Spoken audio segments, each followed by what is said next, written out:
Güzel baylar güzel yıllar güzel Öldür yumakların dizdik sünge sünge Uğdurmuştan gidebilir ince ince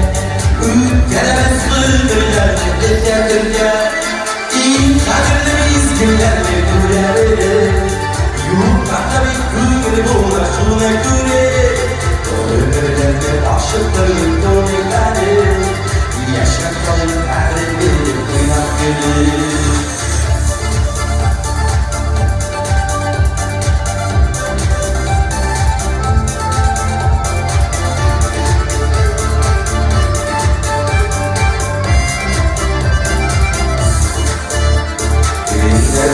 Yıllar eyle uygarlısı Yolların ekremine süngerlisi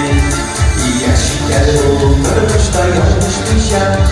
Ülkelik biz hırgırlarla aşıkmışa İyi kaderlerimiz bilerle gülerleri Yurtlarda bir gül ulaşsına güle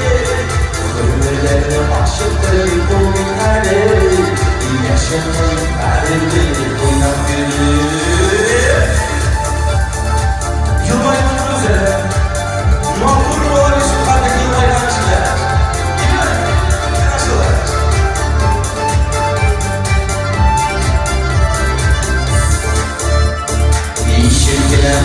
Uzarlar uzarları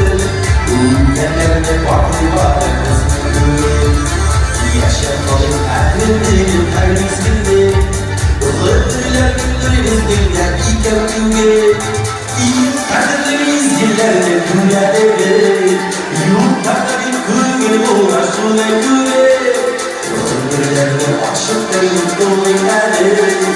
Yaşamalım erdirim oynak günü